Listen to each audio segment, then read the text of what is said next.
बहुत समय पहले की बात है। उत्तर प्रदेश के एक छोटे से गांव में रामू नाम का एक गरीब किसान रहता था।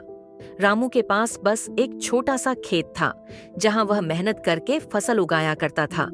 उसकी जिंदगी बहुत साधारण थी। मिट्टी का घर, दो जोड़ी कपड़े और पेट भरने जितना खाना। रामू बहुत मेहनती था, लेकिन किस्मत उसकी कभी साथ नहीं देती थी। कभी सूखा पड़ता, कभी बाढ़ आ जाती और कभी कीट उसकी फसल को बर्बाद कर देते। इन सब परेशानियों के बावजूद रामू हार नहीं मानता था।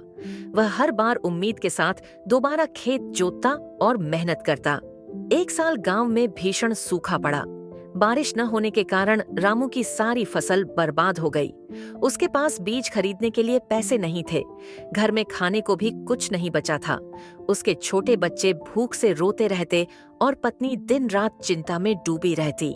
रामू ने गांव के साहूकार से कर्ज लिया, लेकिन ब्याज इतना ज्यादा था कि उसे चुकाना नामुमकिन लग रहा था। एक दिन रामू बहुत दुखी होकर पेड़ के नीचे बैठा था। तभी गांव के स्कूल का मास्टर जी वहां से गुजरे। उन्होंने रामू से बात की और उसकी समस्या सुनी। मास्टर जी ने रामू को सलाह दी कि वह केवल खेती पर निर्भर न रहे, बल्कि कुछ और काम भी सीखे। उन्होंने बताया कि पास के शहर में सरकार की तरफ से किसानों के लिए एक प्रशिक्षण केंद्र खुला है, जहां मुफ्त में खेती के नए तरीकों की जानकारी दी जाती है। रामू को यह बात समझ में आ गई। उसने साहूकार से और कर्ज न लेकर शहर जाकर प्रशिक्षण लेने का फैसला किया। कुछ ही महीनों में रामू ने जैविक खेती, ड्रिप सिंचाई और फसल संरक्षण की तकनीकें सीख लीं।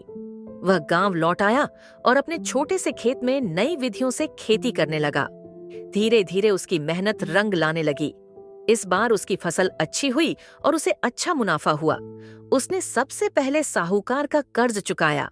फिर उसने कुछ पैसे बचाकर एक गाय खरीद ली और दूध बेचना शुरू किया।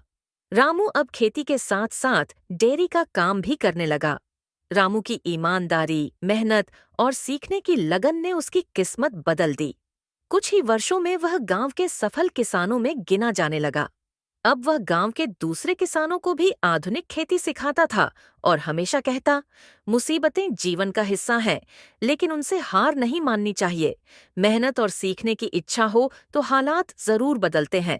इस तरह एक गरीब किसान रामू अपनी मेहनत और हिम्मत से अपने जीवन को बेहतर बना सका। उसकी कहानी आज भी गांव में बच्चों को सुनाई जाती है, प्रेरणा देने के लिए।